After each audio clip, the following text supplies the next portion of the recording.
Rustom, do you recognize there's somebody called admin? I don't know. Sandra.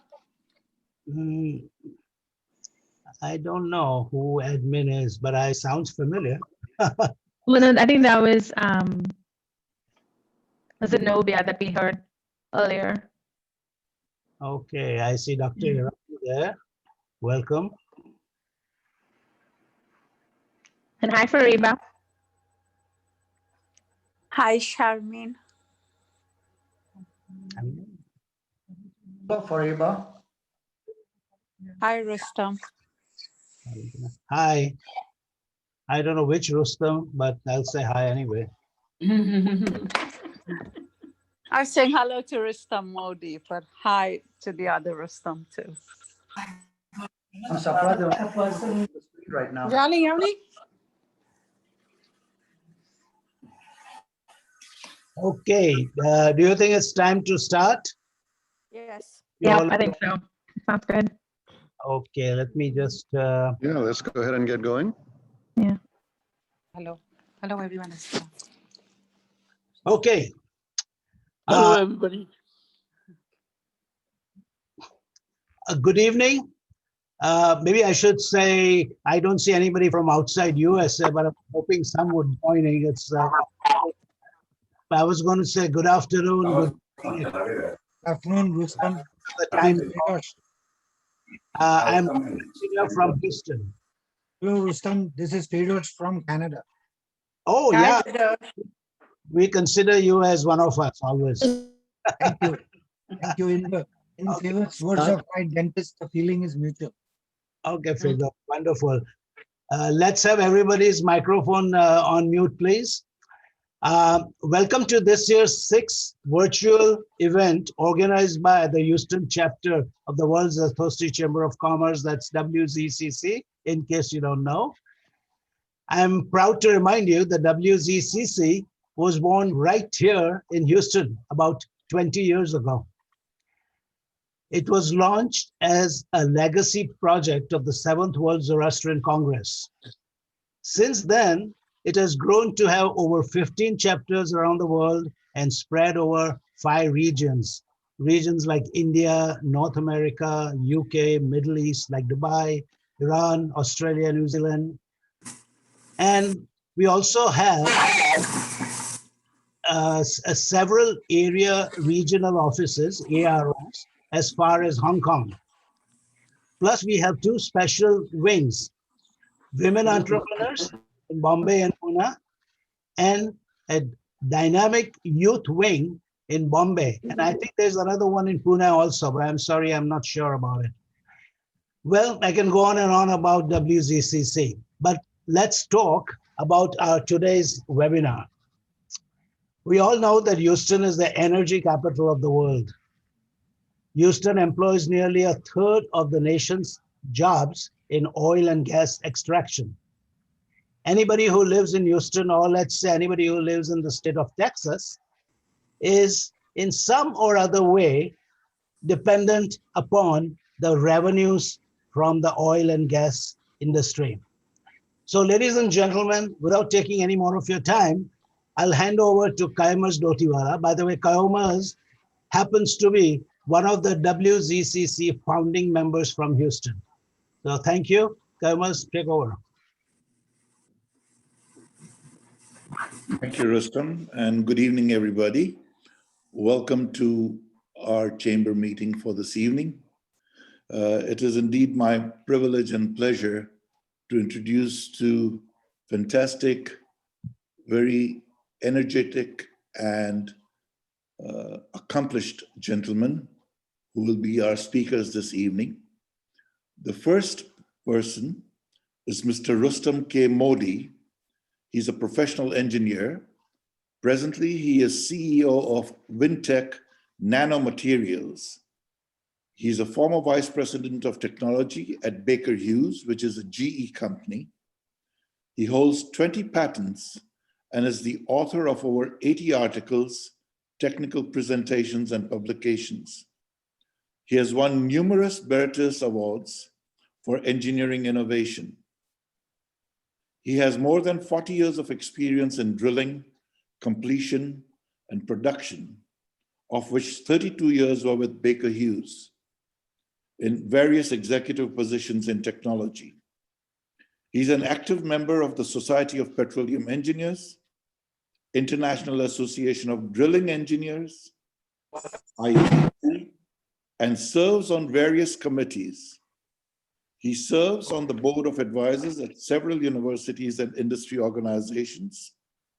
He has been the recipient in 2018 of Baker Hughes Lifetime Achievement Award in Technology, the 2017 World Oil Time Achievement Award, and the 2017 SPE Distinguished Member Award, and the 2012 Chad Deaton Diversity and Inclusion Award at Baker Hughes.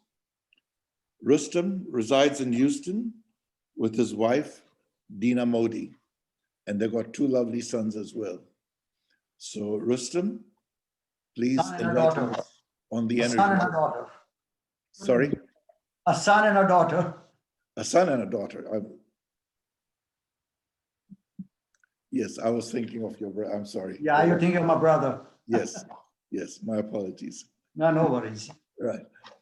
Yeah, because your brother's son is an archer, and I remember that. Very good. Yes. You want me to go and start, or you going to introduce Behram? I'm sorry? You going to introduce Behram, or you want me to go start? No, I told you to go ahead and start. Okay. It's yours. Give Yes. me a second to go ahead and share my screen, folks.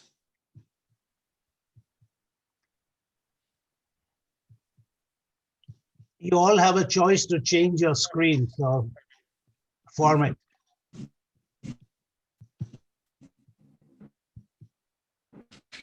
Can everybody see my screen? Yes. Okay, I'm going to put on is this, okay. So anyway, thanks for the kind introduction. Almost. What my presentation is going to be like, I'm going to give you a 40-year journey in the view of a technologist. Okay, I've been involved since 1978 when I joined the oil industry in development of multiple different technologies as the oil industry has changed over time. And my message is going to be very simple today: is this country, one thing that drives innovation is what innovation is. And I'll talk about briefly on multiple different instances how the industry has adapted to market conditions change. So I'm not worried about the oil and gas industry going forward. The main thing I'm going to be focused on, what are the external forces that's going to decide which direction the energy industry is going to be going. So with that in mind, I think I need to put on a Pradesh presentation mode.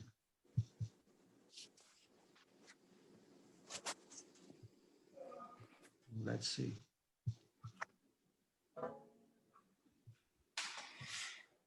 Then press F5. Okay. Okay. So basically, I'm going to start since 1975, just very high level view. The blue line is the supply, and the red and the orange line is the demand. Okay. So if you notice in the early 80s, the supply kept on creeping up, but suddenly the demand was going down and the energy industry was not fast enough to react to it. So right around 81, 82, the oil prices crashed because there was too much supply of oil in the market. Okay. And I was part of that downturn big time early in my career. It was ugly. And it took quite a few years for the demand to catch up to supply, because in those days, because of the lack of digitization, enterprise software programs like SAP, ERP systems, companies were very to reality. So when it did react, you see a really amazing drop in CapEx, investment in the energy industry. Okay. So after the demand caught up with supply, only then gradually you could see the investment CapEx going up. And all these years, the demand, the supply has been keeping up with the demand and maintaining the oil prices equilibrium. Okay. This is before the shale boom. And I'm going to talk about that later on. But within that particular cycle, we had multiple minor corrections in the energy industry. I remember in 2000, the biggest buzzword was the easy oil has been found. Where do we find the next generation of oil supply? So there was a lot of focus on ultra deep gas wells, deep water projects, and just we started getting involved in unconventional shale earlier on in the early 2000s. And geothermal was big. The thing about these projects are they are very, very capital intensive, and they take a long time before the investors start generating the first revenue dollar. So for example, if you look at a deep water well, what I've done is I've superimposed a typical deep water well in what do you call it, in near Norway, superimposed over Manhattan. As you can see, the depth and the breadth of a well that's been drilled in 5,000 to 7,000 feet of water and a multiple legs being drilled out of it. Part of the reason is these are the wells that are drilled in offshore rigs because rigs are very difficult to move. So one platform, they might be drilling 10 or 15 wells from which there are multiple laterals covering a big surface of a reservoir. That's the only way companies can make money because the production of these wells is pretty prolific for a long time. They could be producing hundreds of thousands of barrels over the life of the well, and their life could be 30, 35, 40 years. But these investments are over $15 billion, takes between 10 to 15 years to make it productive. And there's a lot of risk taking. But when the price of oil is 80 and above, companies do take that risk. So that gives you a feel of the complexity when I talk about deep water wells. But what happened in 2014 was Saudi Arabia, because of the threat it was getting from shale drilling, decided to flood the market. They flooded the market because their lifting cost is below $15, okay? So they decided to flood the market to really have a price correction. It really went down to $20 a barrel from $80 a barrel. And there was a tremendous shock to the organization in 2014 to really kill the independents who were producing shale, oil from shale, because in those kind of formations, you don't need multi-billion-dollar investments. Anybody with $15, $20 million can be a producer, okay? Because the entry cost was very low. But by dropping the price of gas, what it did was it put a lot of constraint on industry. And guess what? The industry adapted. Suddenly, instead of requiring $45 to $50 a barrel to break even, the companies were able to produce at $30 and still make money.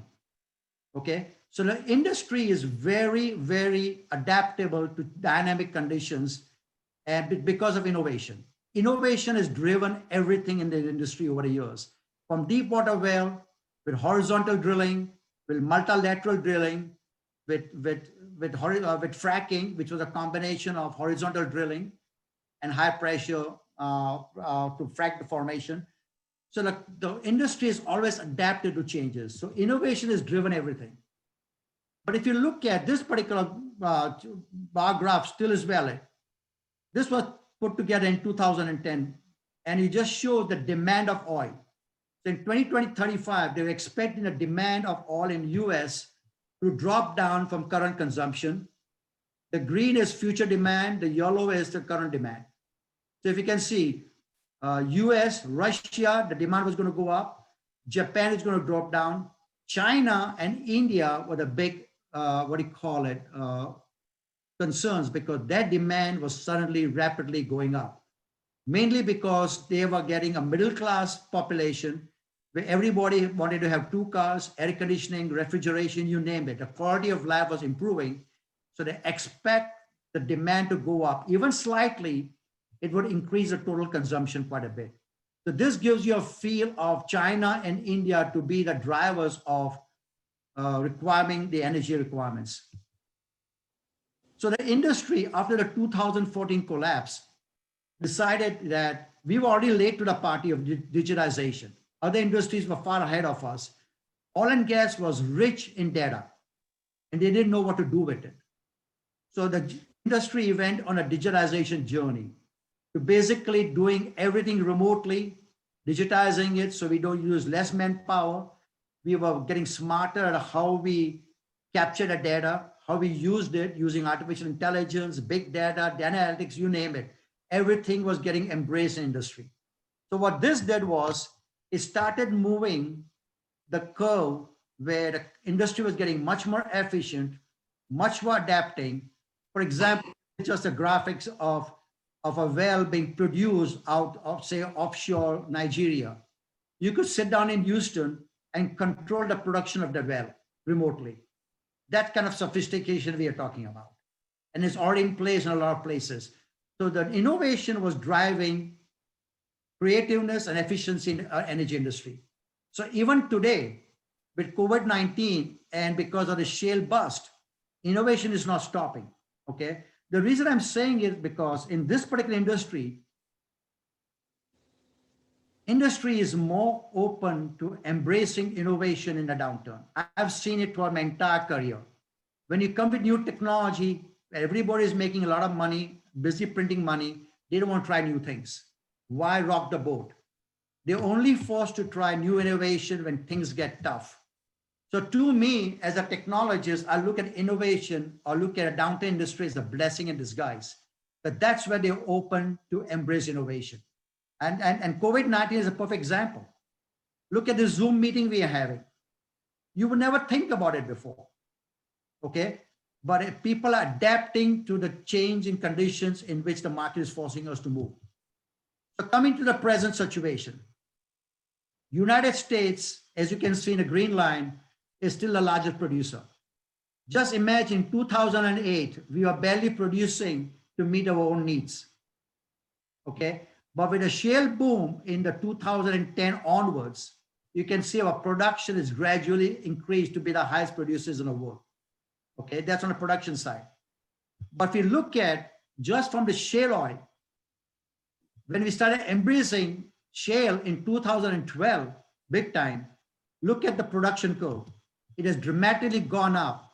And a lot of it's been exported to Canada and the other countries, they're importing our oil right now. Okay, so really not only meeting our own demands, the industry has adapted to being able to be a producer and exporter of energy. Here's a very good example of what happens when the bottom falls off. This is strictly a graph of the number of rigs being active, the price of oil, and number of fracking crews in North America. These are the crews that actually frack the formation to produce it. You can see the price of oil had gone down to negative at one time, negative almost $20. That is because nobody had a place to store it. So they were giving it away. It didn't last very long, but it come back again. That's a rig count, okay? And this is the frac crew. So basically the shale industry is on a standstill right now. I see it coming back gradually, slowly and steadily, especially in the Permian Basin, both in Texas and in New Mexico, but it's coming back. The challenge we have right now, when the price of oil drops down so much, we all enjoy it, but guess what? When it comes back and there's not much investment in the industry, it's going to skyrocket. That's my biggest worry right now. It's not the cheap oil today, it's what the oil is going to be tomorrow, especially when there's no capital investment in the industry. So just keeping that in mind. This particular chart basically shows you the crude oil imports. United States import has been dropping, okay? Of course, China, India, they're all increasing, okay? And that's going to continue for the next couple of decades. But if you look at the export part of the business, okay, United States by law could not export energy. They can only consume energy. But in the mid 2015 or so, they were allowed, the permission was given where they could export oil, both in terms of liquefied gas and oil, everything. So you can see the curve of our exports started ramping up dramatically, okay? While the other countries were still struggling. But if you look at, what's affected us the most in 2019, that's without the fact, denial. COVID-19 has caused more disruption to the energy sector than any other event in recent history. And these impacts will be long lasting for years to come because of this one reason. Energy investment has dropped down dramatically. You can turn on the pipeline very quickly for investment.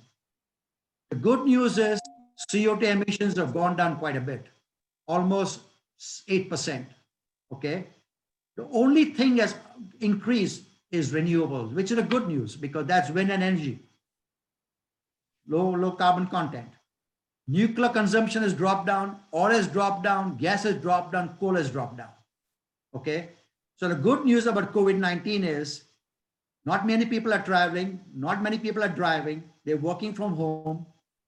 So the energy consumption has gone down, the air has improved, the quality of life is improved.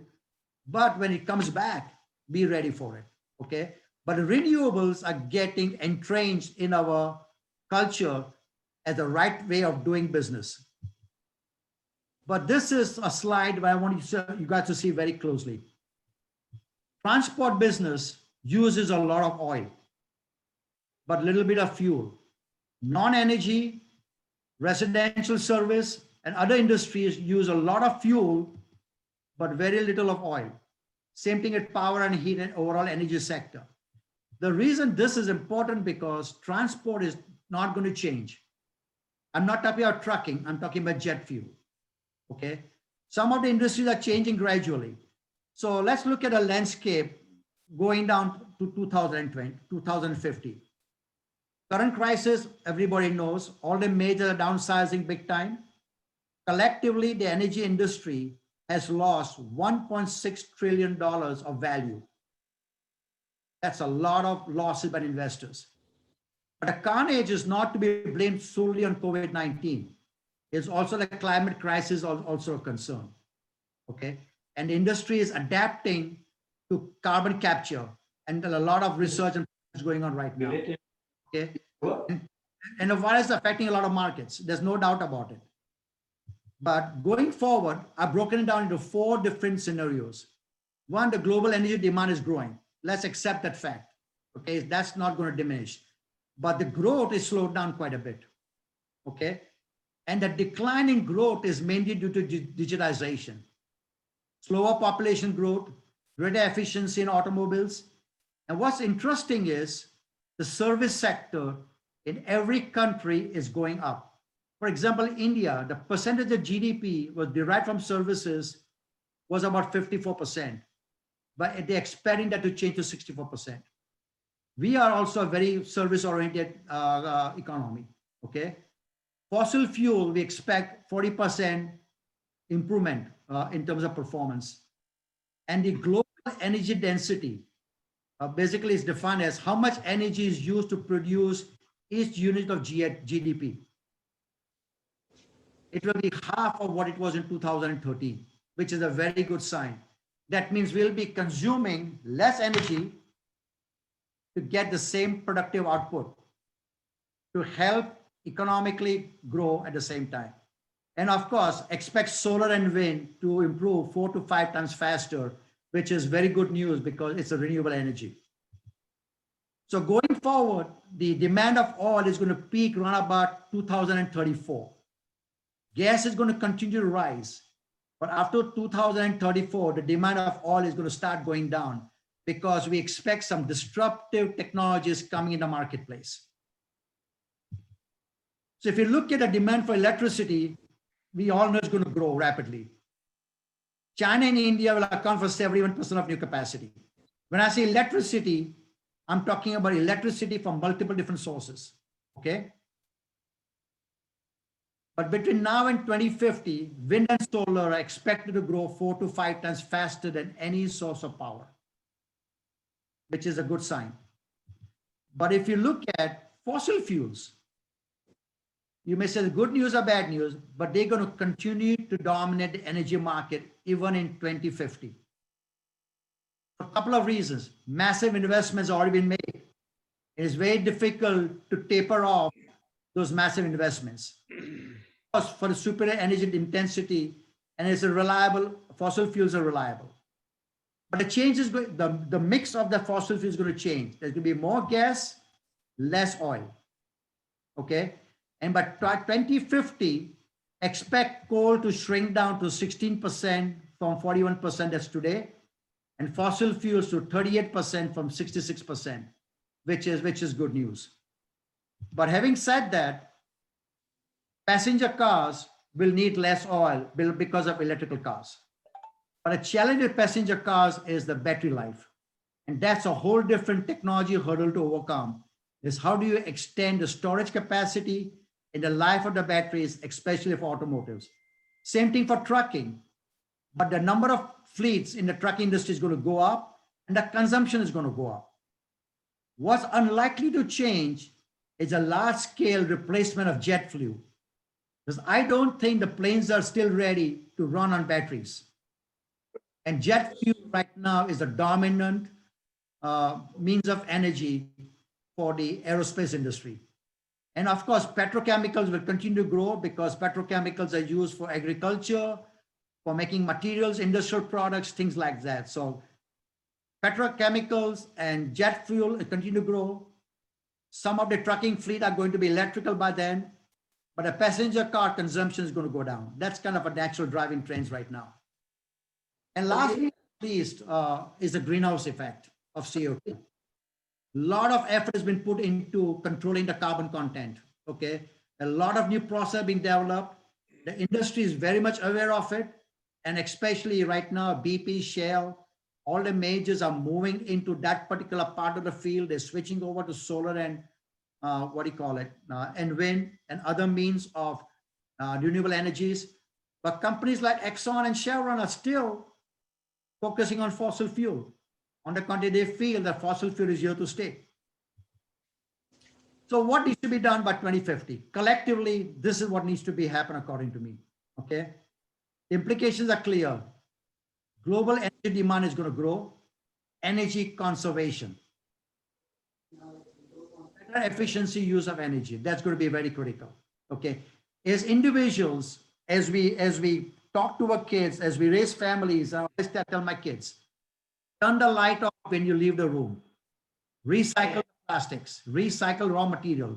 These are simple things we all can do. Okay, and technology development is critical.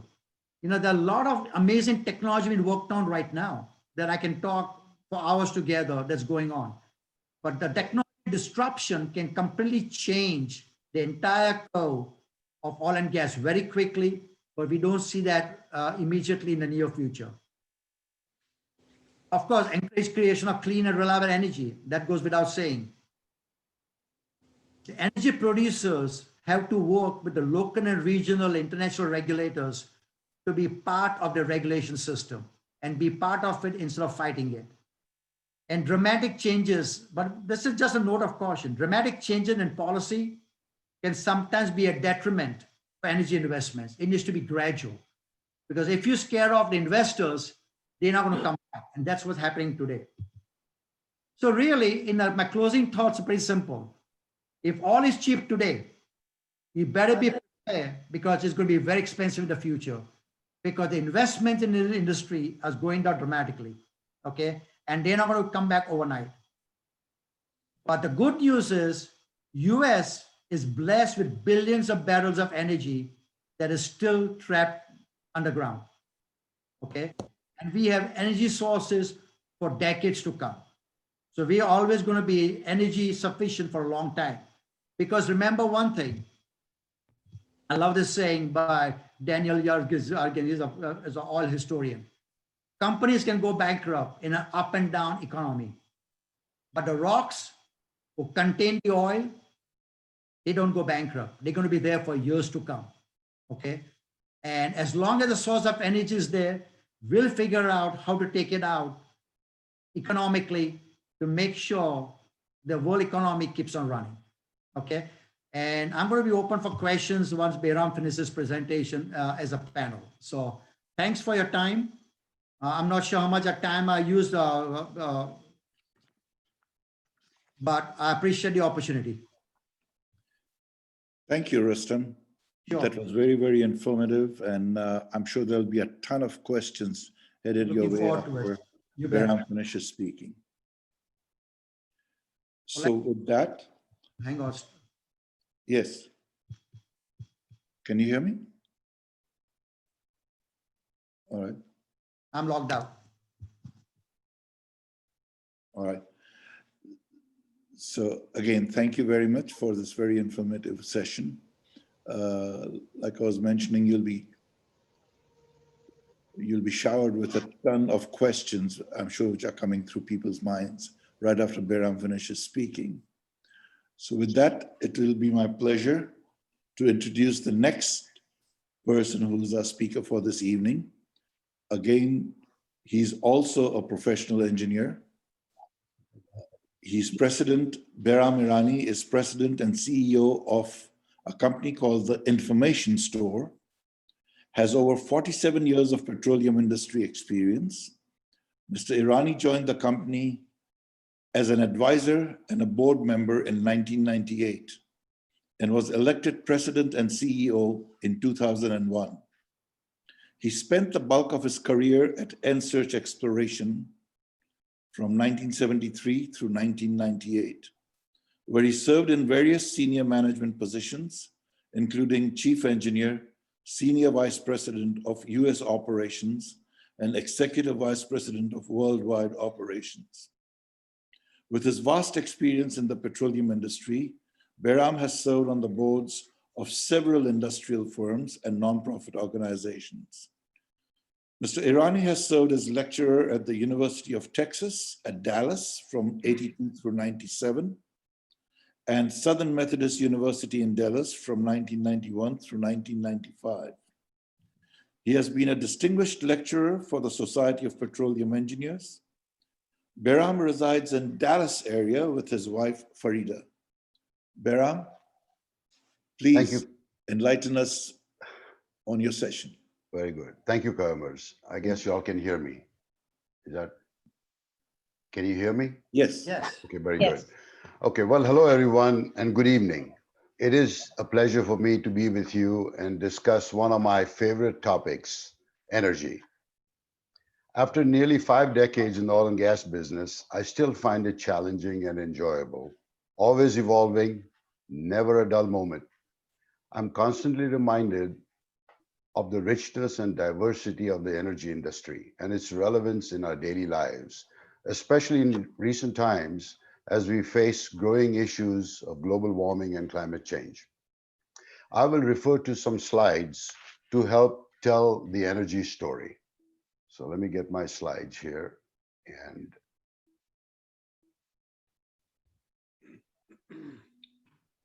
there you go. Okay. So in order to provide a holistic view of the energy industry, I will discuss different energy sources, review information related to energy consumption, and discuss its effects on the environment. So let us begin from the beginning. Fire is a basic form of energy that provides heat and light. The history of energy dates back to the discovery of fire, which was some 300,000 years ago. Thus, one could. Are you Yes. showing the slide now? I'm sorry? Are you showing the slides? Yes. I don't think I can. Does everybody see the slides? No, No, we're not able to see them. Just share the screen. no, we can't see the slides. We Oh, I'm haven't- sorry. can't see So the I slide. haven't shared. Okay, so let me You need to share the screen. back. Bottom So at the bottom. yeah, I need to get out of this mode then. Okay, end show. Where is that thing? Where would the shares? Oh, share screen. Okay, there you go. I missed it. Okay.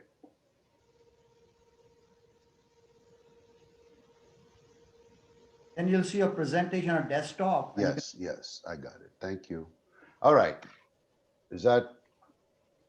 Can you see it now? No, not yet. Not yet? Well, get back then and see. You have more than one screen? Yes, I have 3 screens. Okay, So then you maybe have that may be the problem. Okay, so let me do this. Share. Now it's coming on. Yeah. Okay, did you get it? There Yes. we go. Yes. Yeah, we can see it now. Okay, very good. So let me put it in. Okay. All That's right. good. It's in presentation mode too. That's good. Okay, good. That's okay. Are y'all good? Are we good here? Yeah, we can see it. Okay. So as I said, since fire was discovered some 300,000 years ago, we could claim that the energy industry is the oldest industry on Earth, dating back 300,000 years. And since its discovery and humble beginnings, energy has played an ever-expanding and critical role in the survival and development of people in our planet. Listed here are different energy sources. Wood and biomass are the earliest and simplest forms of energy, but they emit greenhouse gases when burned. Coal, oil, and natural gas are fossil fuels, and they too emit greenhouse gases when burned. Nuclear is a clean fuel. It does not emit greenhouse gases, and nuclear is a great asset with potential to be a major energy source in the future. This last group, hydro, solar, wind, geothermal, and hydrogen, these are classified as renewables, which means their supply is limitless. Renewable energy sources do not emit greenhouse gases. Now, we have mentioned greenhouse gases a lot. So what are greenhouse gases? Let me move this. Okay, I'm going to move this screen here. I've got this thing blocking my screen. Okay, all right. So what are greenhouse gases? Well, greenhouse gases either occur naturally in the atmosphere or are generated by burning fossil fuels to create energy. So examples of greenhouse gases are carbon dioxide, nitrous oxide, methane, water vapor, ozone, several kinds of fluorocarbons, and other gases. Carbon dioxide, though, makes up over 80% of greenhouse gas emissions. Now, the issue about greenhouse gases is that greenhouse gases remain in the atmosphere, covering the earth like a blanket. They do not dissipate and prevent the earth's heat from dissipating into space, thereby warming the earth. Now, this phenomenon is called greenhouse effect. And greenhouse effect is important because it's now being linked to global warming and climate change. So energy, while critical to our development and well-being, also features heavily in the preservation and survival of our planet and life on it. This graph is USA's total energy profile from all sources. During the past 70 years, US energy consumption, the blue line, has tripled to 100 quadrillion BTUs by 2019. Now, just for reference, a quadrillion is 1,000 trillion. So folks, that's a lot of energy. And that's just energy consumed by the USA in 2019. Now, in the decade of the 50s, the US was self-sufficient in energy. However, from the early 60s on, all the way through 2018, consumption outpaced production in the USA. So the USA became a net importer of energy until 2018. And that's when production caught up with consumption. And thankfully, as Rustom mentioned, due to the shale oil revolution, and the US was self-sufficient again after 60 years. Now, this is a reflection really of American ingenuity, a can-do attitude, and the power of the free enterprise system. Now, energy consumption is grouped into 4 sectors: industrial, transportation, residential, and commercial. And this slide shows that the energy consumption in the USA over the past 70 years in all sectors has grown. Now, in 2019, the largest consumer of energy in the USA was industrial, with 33% of the total amount, followed by transportation with 28% of the energy consumed. Residential was next with 21%, and commercial was last with 18%. Now, these are interesting plots. These two plots are energy consumption by the type of source for the energy. One for the USA and here for the world. Now, if you notice here, the USA consumption from 1965 to 2019 doubled total energy consumption, whereas the global energy consumption over the same time frame quadrupled. What's also interesting is in 2019, fossil fuels contributed 80% of the total energy consumed in the USA. 9% of the energy consumed was by renewables in the USA, and 8% by nuclear. Whereas globally, also fossil fuels contributed 84% of the energy consumed globally, and renewables contributed 12% of the energy consumed. Also noteworthy is that in the USA, energy consumption from coal peaked in 2005. And since then, energy consumption from coal has been dropping. It's dropped over 50% to the level where in 2019, energy from coal was only 12% of the total energy consumed. Conversely, if you look at the global scene, energy from coal kept increasing over the same time frame, where energy from coal contributed 27% of the total energy consumed in the world. So coal energy is increasing globally, whereas in the US it is dropping. Now, as discussed earlier, byproducts of burning fossil fuels or creating energy from fossil fuels is greenhouse gases. And as mentioned, CO2 makes up over 80% of emitted greenhouse gases. So these next two slides are amount of CO2 emissions by the USA and by the world. And of course, CO2 is created from fossil fuels. So here's a graph of the USA CO2 emissions. CO2 emissions in the USA peaked in 2005. And then it's been dropping ever since. Whereas globally, CO2 emissions from 2005, it was still rising. As a matter of fact, CO2 emissions globally increased 24%, whereas US CO2 emissions declined 12% over the same time frame. That's very important. CO2 emissions from coal globally is up to 41% in 2019 compared to 24% in the USA. So the message here is the USA is very vigilant about emissions, especially from fossil fuels, especially from coal, and it has been managing it. And as you can see, CO2 emissions from all fossil fuels has been dropping in the USA, all the while our GDP is rising. Whereas globally, CO2 emissions are rising from all fossil fuels. This is a very interesting slide. Again, this is CO2 emissions, global CO2 emissions by countries. Now, if you notice, the largest CO2 emitter right now in 2019 was China.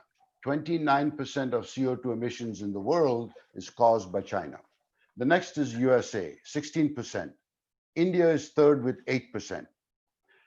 But if you notice, CO2 emissions in the USA and Europe have been declining in the past decade, whereas CO2 emissions in Asia, which is China, India, and the rest of Asia, is increasing. Now, this is something that we'll have to deal with. But that's where the world stands right now in CO2 emissions. Now, let me switch a little bit. This is a plot of the world's population showing rapid growth in the last century. It took the world 12,000 years to reach a population of 1 billion people, and just over 100 years to add another 6 billion people. So the current world population is 7.8 billion people.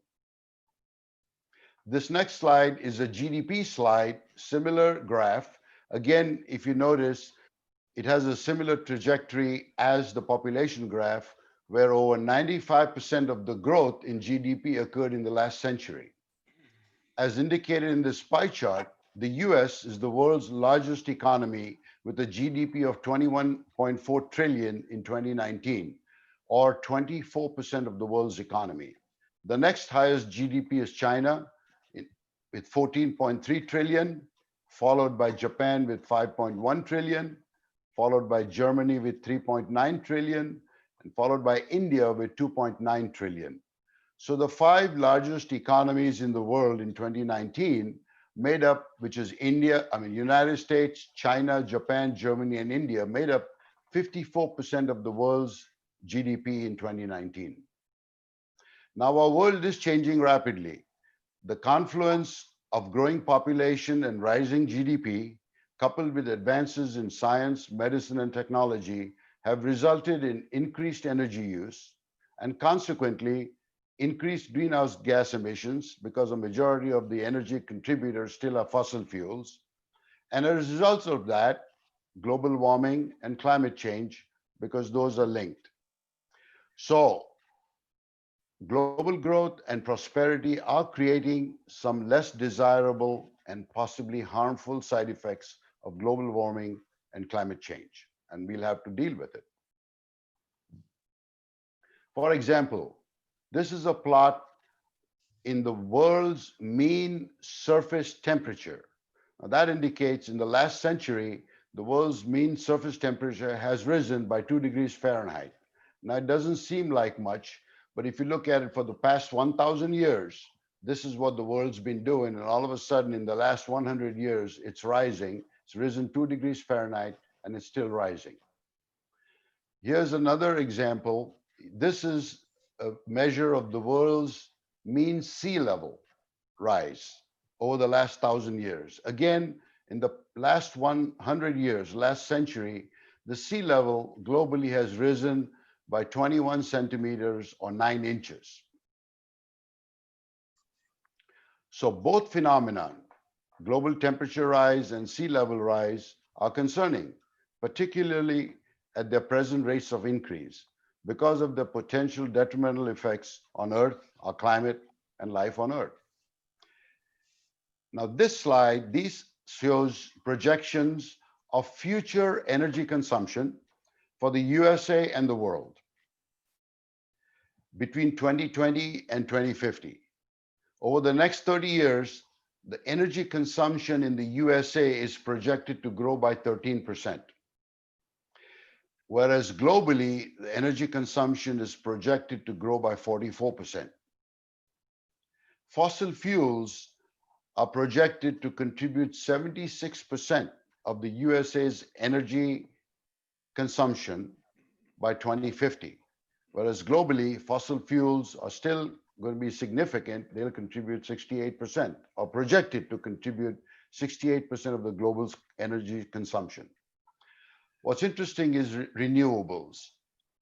Renewables in the USA are projected to grow by 62% in the next 30 years, and they will contribute 18% of USA's energy consumption by 2050. Now, these are projections based on current condition, current projections, and barring any disruptive technology or any unforeseen situation. And renewables globally are projected to increase by 138%, and renewables are going to contribute 28% of the world's energy in 2015.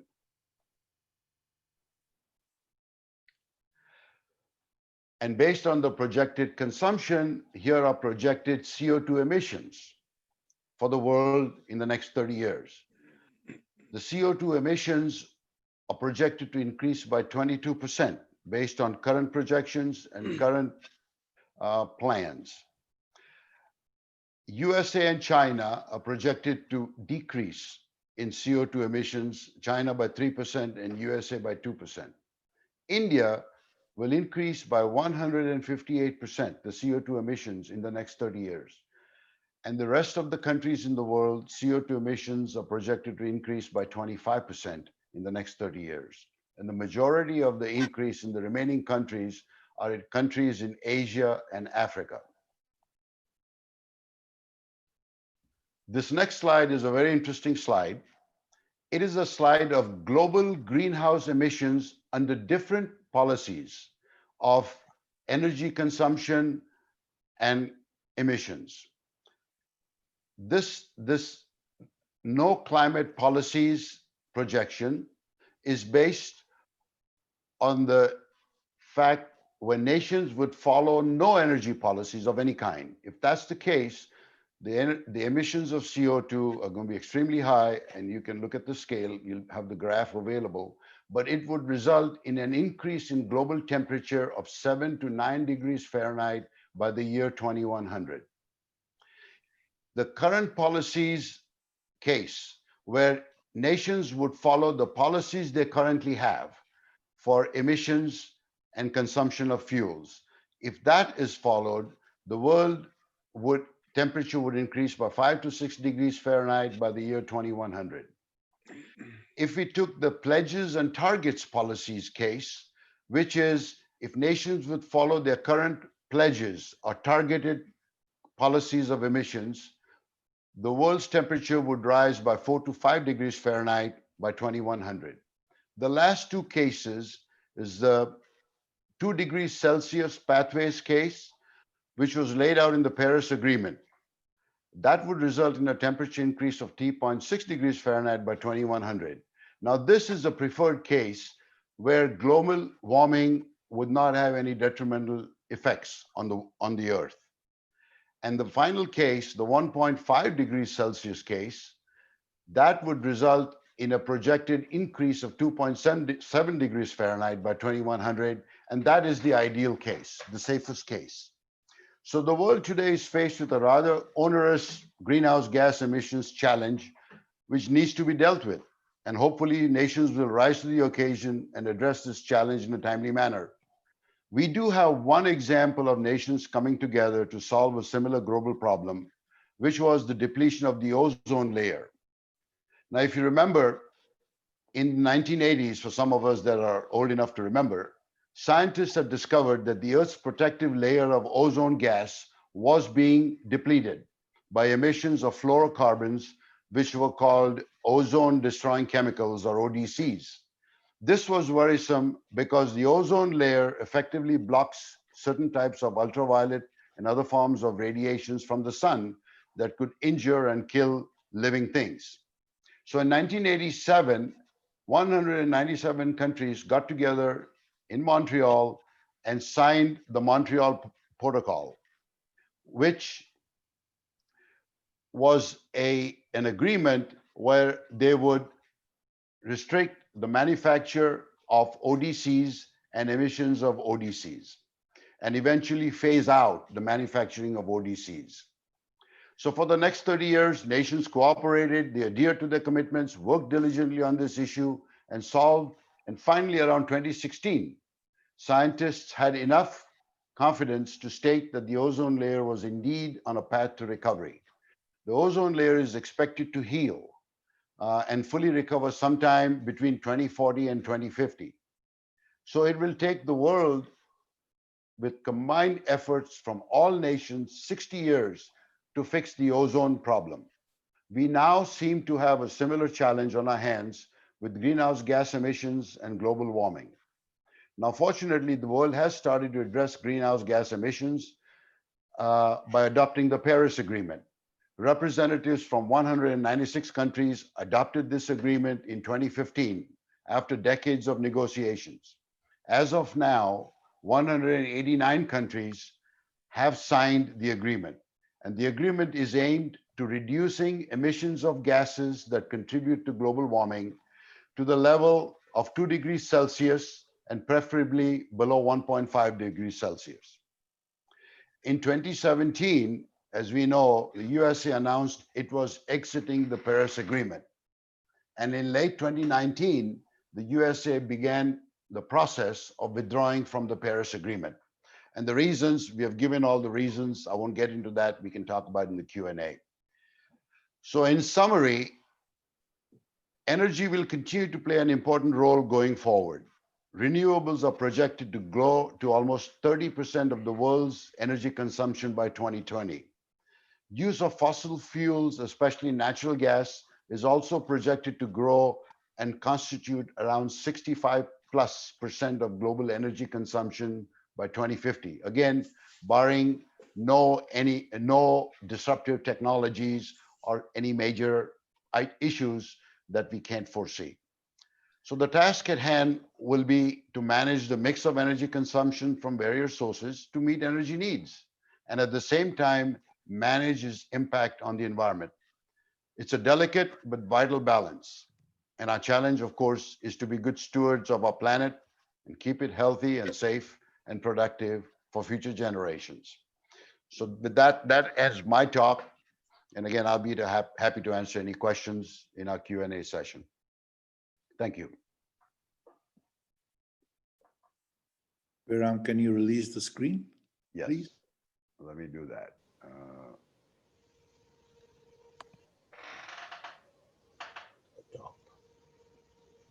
Okay, so it's the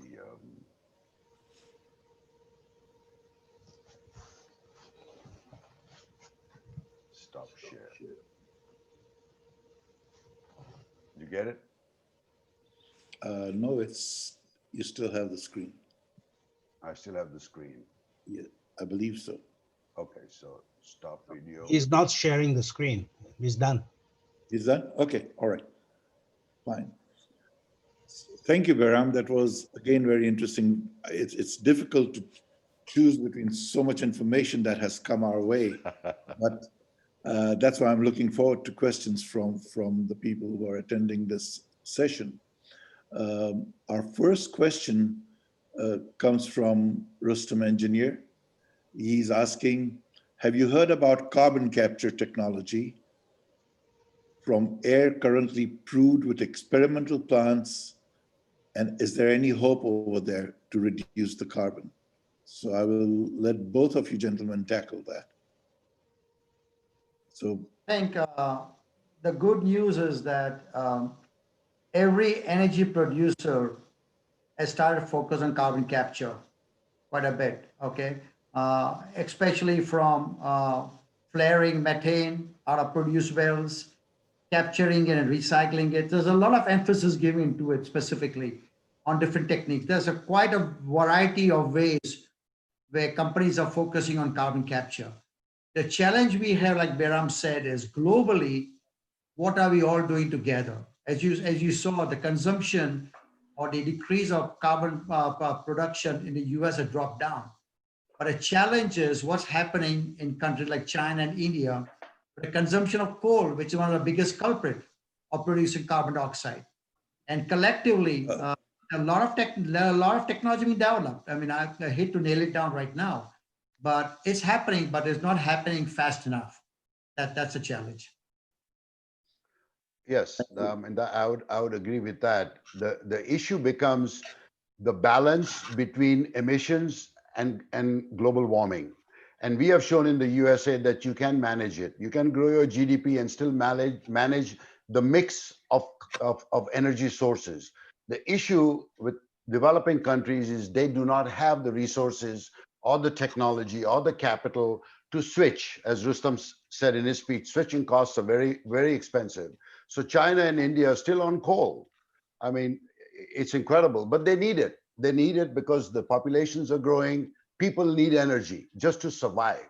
So it's necessity, but the carbon capture, as Rustom said, one of the ways that you do, of course, the best way is to minimize release of carbon in the atmosphere.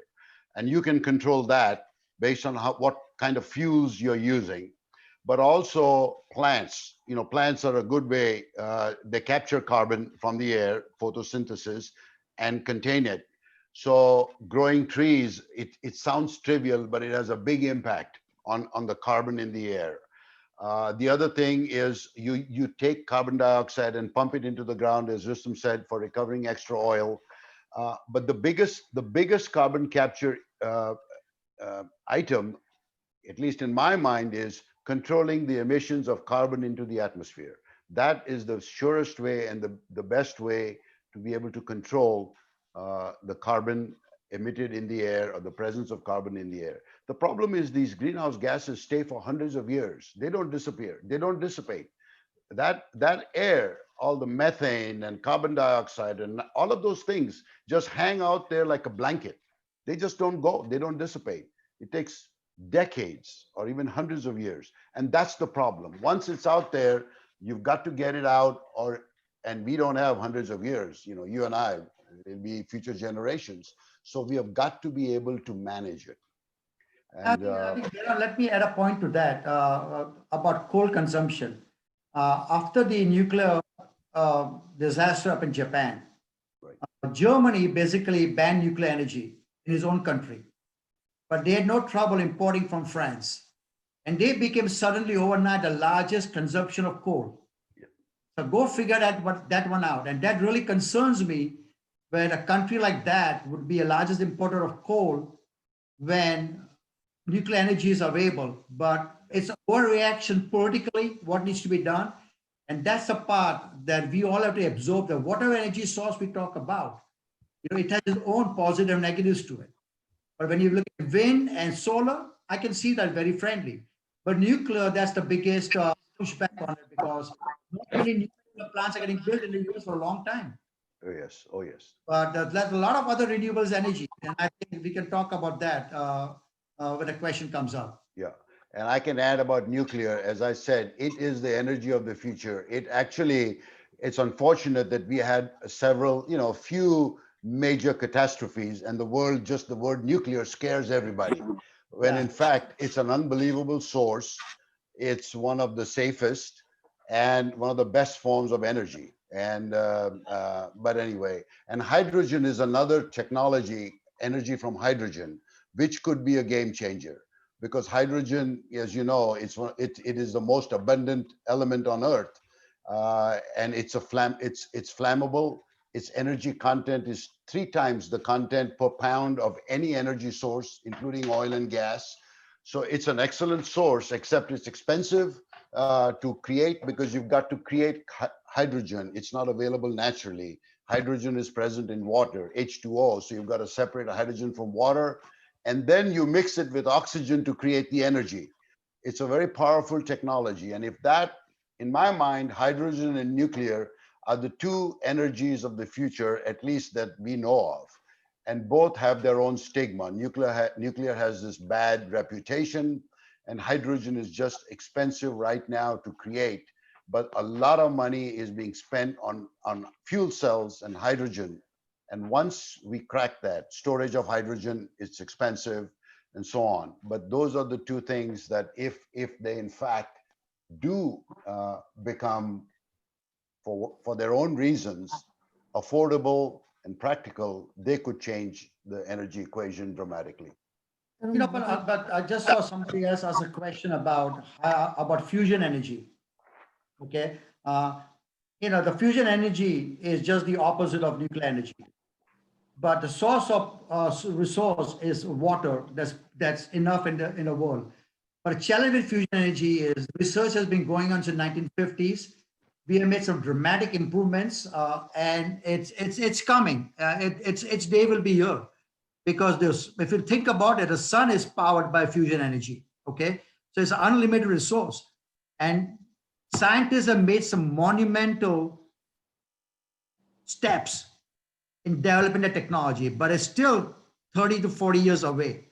Like Behram said, you got hydrogen, you got better nuclear and fusion. The other one that I recently heard a lot about is blue ammonia. That's another big one. If you guys want to read up on blue ammonia, Saudi Arabia just shipped for the first shipment of blue ammonia to Japan. And Japan is putting a lot of energy development using blue ammonia. So there are a lot of other renewables that are extensively worked on. The question is the economics of it and how much it's going to cost to do it. But trust me, there are enough creative people that it will make it happen. Thank you. What percentage of renewable energy would it take to replace the fossil fuels that are being utilized at present? So in other words, all the renewable energy that we have in our hands today, what percentage of fossil fuel related energy can it replace? I can answer that. They At say least the fossil fuel, projection. I think the question is the renewables are good at generating electricity, okay? But electricity will be consumed more and more once we develop a storage capacity. So we can be able to transport that energy from renewables into a battery that can be transported and used for automotives and things like that. But until the battery technology or storage technology comes to a level where it can be used in transportation like jet fuel to replace jet fuels, or having Boeing 997 or whatever running on batteries, that's a long, long way away because of safety is a big concern. For any new innovation, you have to have multiple things to consider. For example, if you have a new innovation, it will not get accepted if it is less safe than the one is replacing.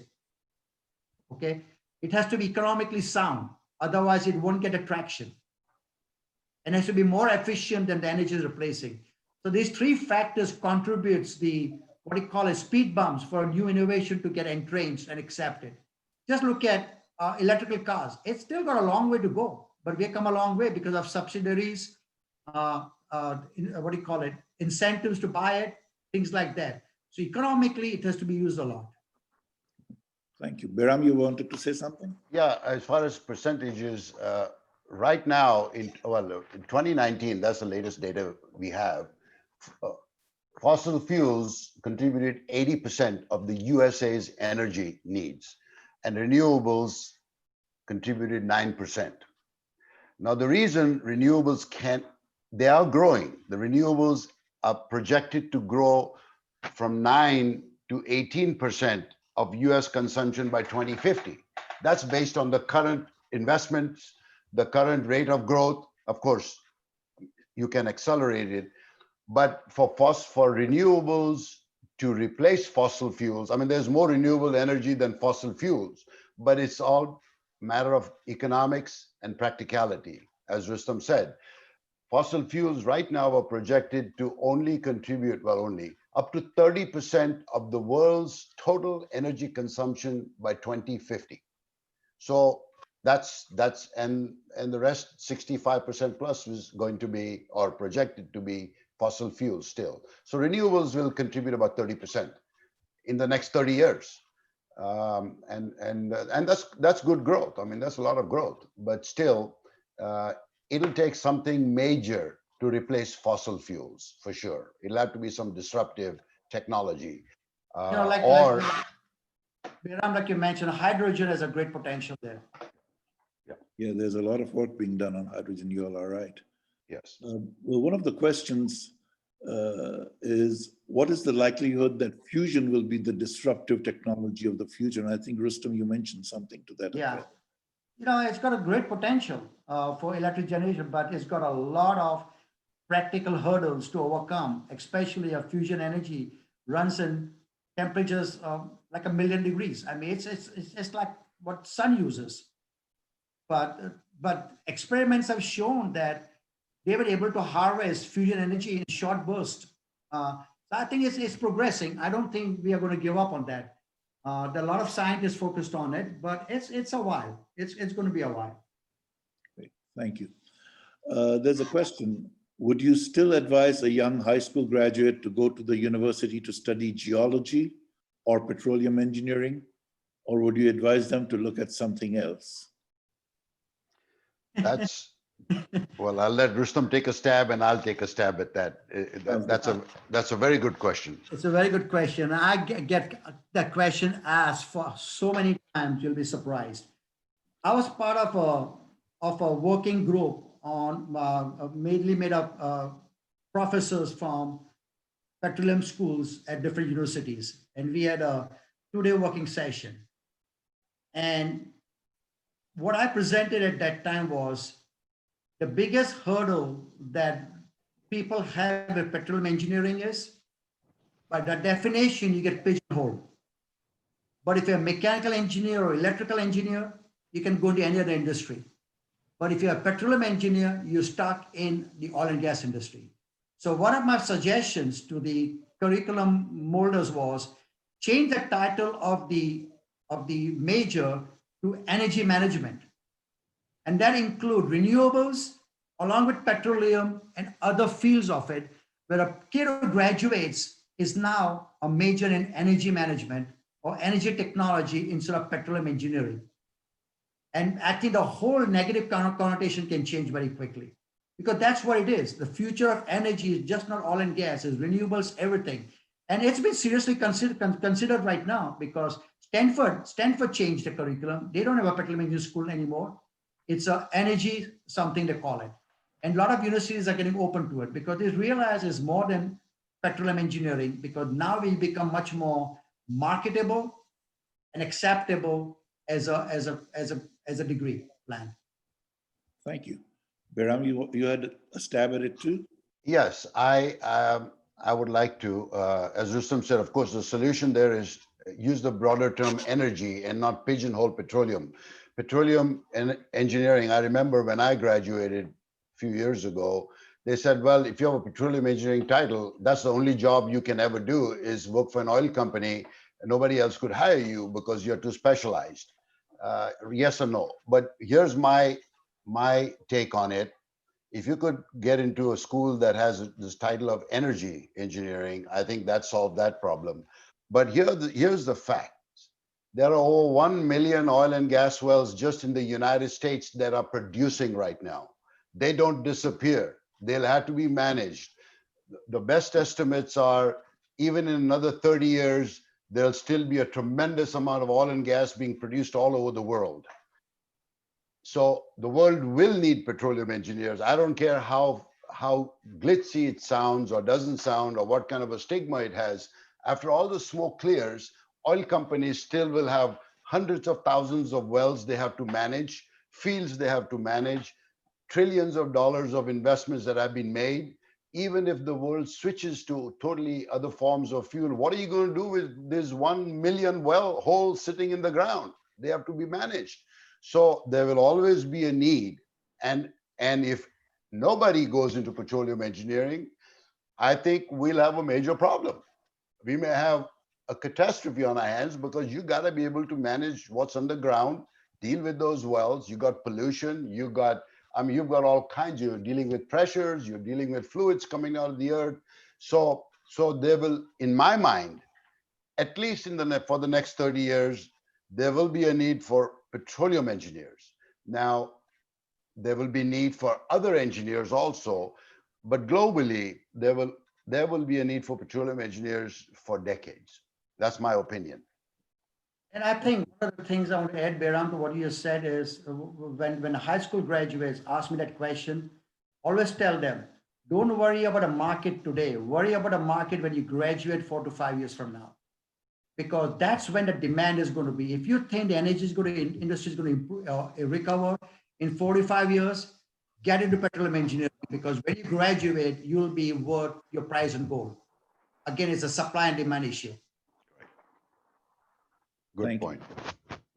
And one thing one has to keep in mind is that petroleum is being used as fuel is one of the lowest uses for petroleum. Petroleum is going to be used in the future for other stuff besides fuel, isn't it? Oh, plastics Correct. and everything. You've got Correct. this point. Correct. Yeah, Correct. absolutely.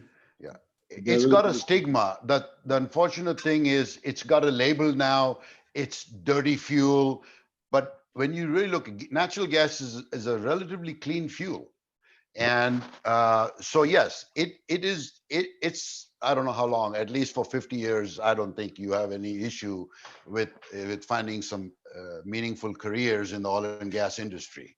But as Rustom said, when kids graduate, you've got to see, and again, plan on when I graduate, what will the world be like? Will there be a need for petroleum engineers? And if you feel that, do it.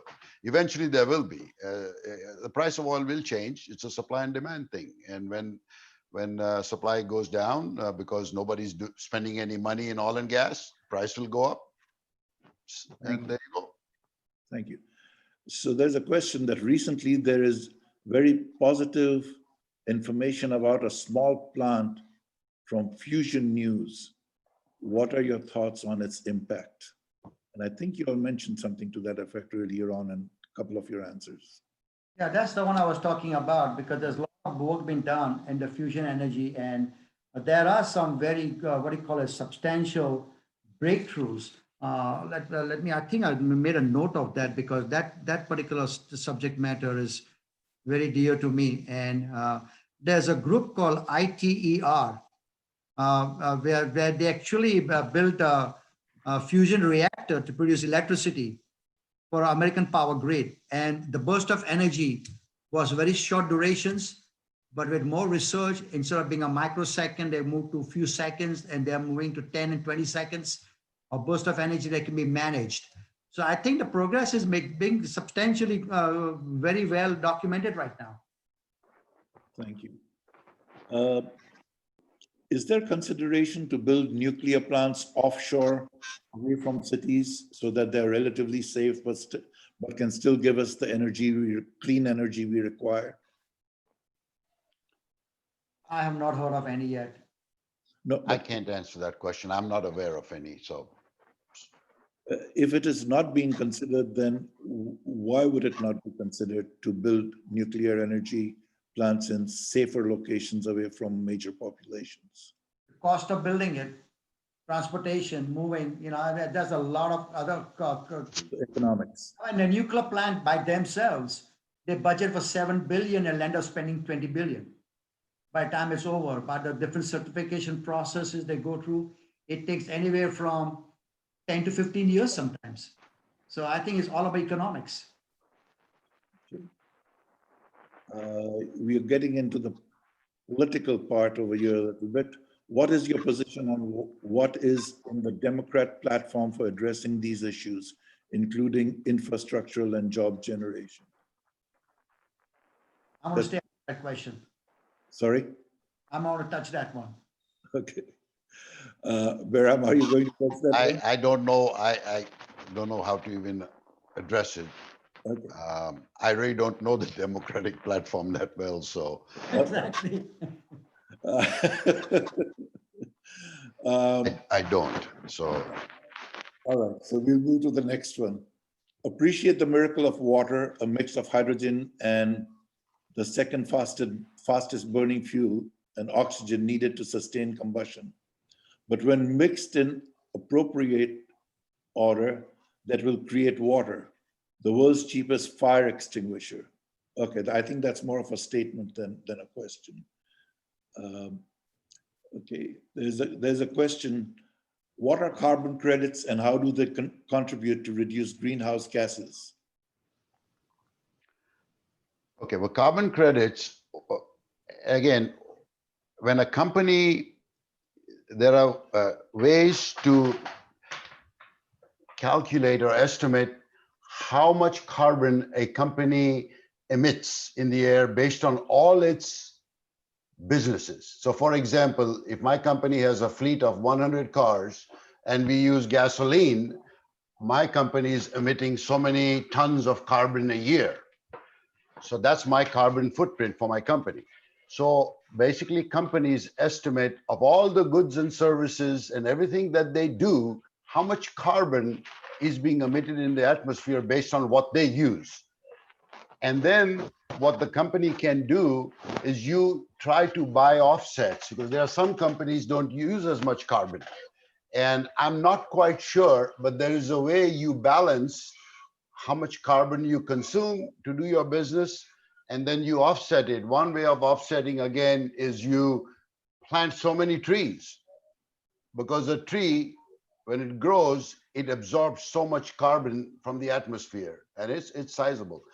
But there are other ways. So basically the carbon balance is companies estimate how much carbon they consume, or I mean, they emit in the air, and then they can buy offsets or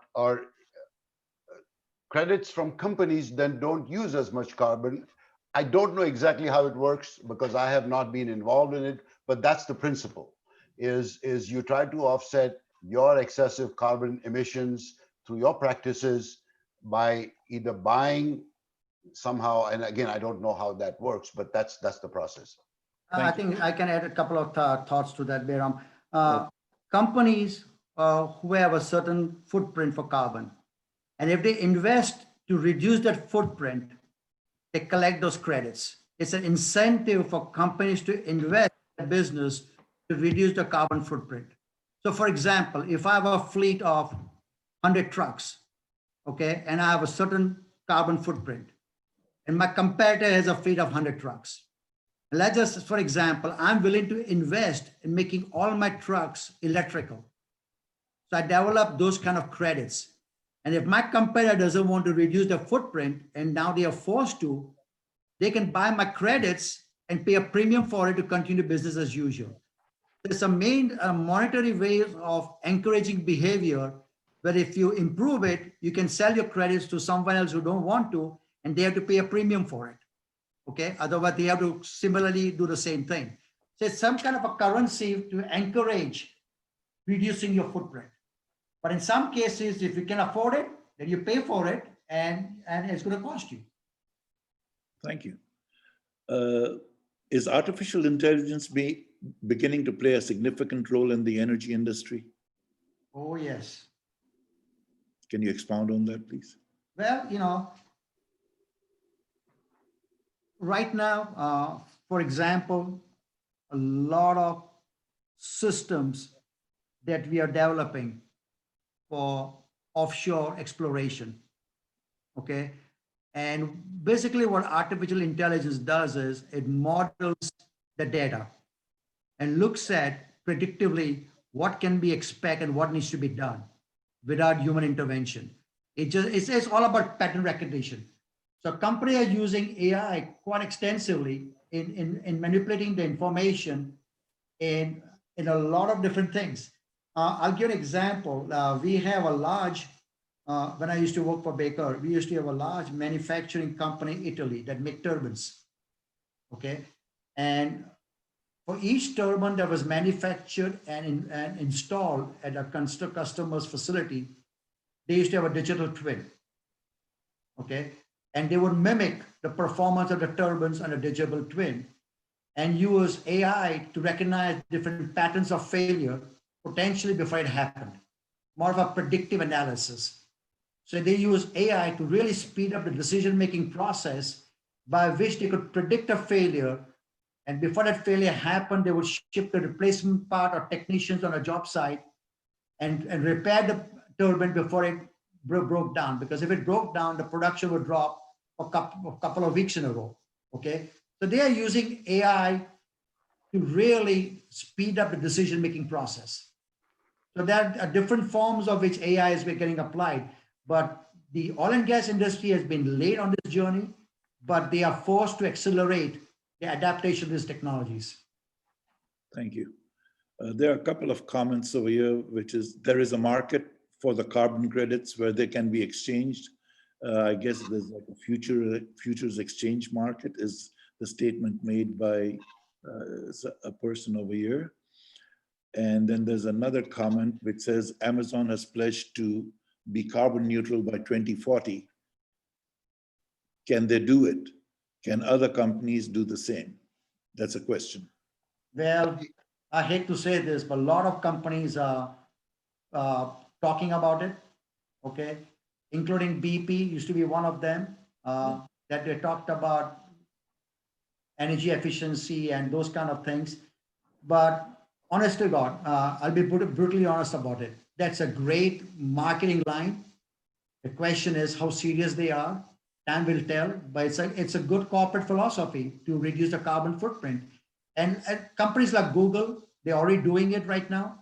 Most of their facilities are not powered by remote power generators to reduce the carbon footprint. And I think every corporation should have that kind of a goal in mind and try to achieve it. But the question I have is, how are they going to be, what do you call it, audited or held responsible for it?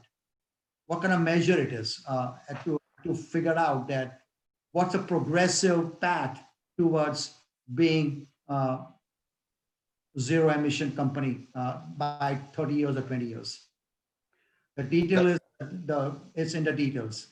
Let me address this Amazon. It's interesting example because just a few weeks ago in the Dallas paper, that very thing, there was an article about Amazon's commitment to reducing its carbon footprint. And this article said that Amazon has committed to building 100,000 delivery trucks, electric trucks. Yeah. It's a 5-year program, 100,000 trucks, and it's like several $1 billion of investment. And then the article said, and it would just reduce their carbon footprint by 5%. So as Rustom's saying, it'll take massive, massive investments and a long time. So this Amazon example, and I'll check this 5%, but I was surprised. The article did refer to that one example of 100,000 trucks, electric trucks, 5 years, but it would only reduce their, Amazon's total annual carbon footprint by 5%. So that's how. Just imagine the value of the PR they are getting. Sure. We are talking about it. Yeah.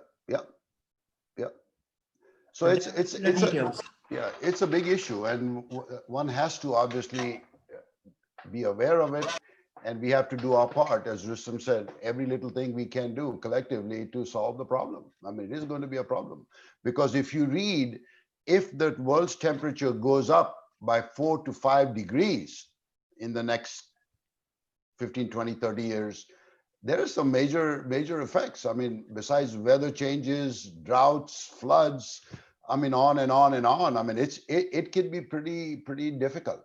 So it's not something that we need to take it lightly.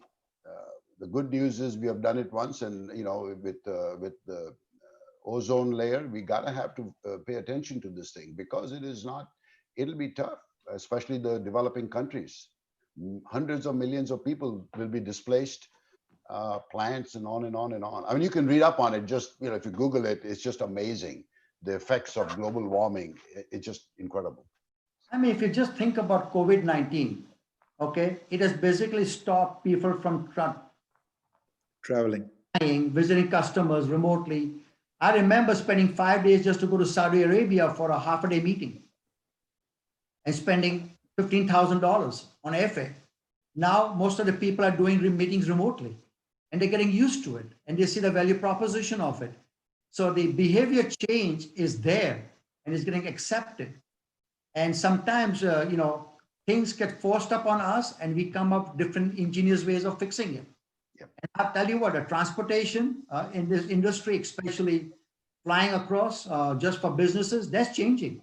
A lot of CEOs are not even flying anymore. They're communicating through Microsoft Teams or Zoom with their own people continuously. I think it's a behavioral change and acceptance of a new norm. Thank you. I think we are coming to the end of our session. I see no more questions from any of our people over here. So with that, I will thank both of you gentlemen, Rustom and Behram, for a very, very interesting session that you have delivered today, with a lot of cutting edge information coming out as well in the question and answer session. And I'll turn it over to Rustom Engineer for the final closing. Thank you once again. Thank you very much. Thank you. Thank you, gentlemen. What a wonderful webinar. I wish we had more time. We really need a full day seminar on this question. We have so much to talk, so much to learn. And but I'm glad that we could at least whet our appetites for this important environmental issues. I also would like everybody to know that we have recorded the program. In the next 2 or 3 days, it will be posted on the YouTube, along with all our past webinars from WZCC. So please look under WZCC Universe on YouTube, and you will see this webinar. And I'm sure Rustom and Behram will be happy to answer sometime later. Based on the question and answer, I could tell how important the energy industry is for many of you from our audience. It is good to know that all is not gloom and doom. Thank you, Behram, for letting us know that.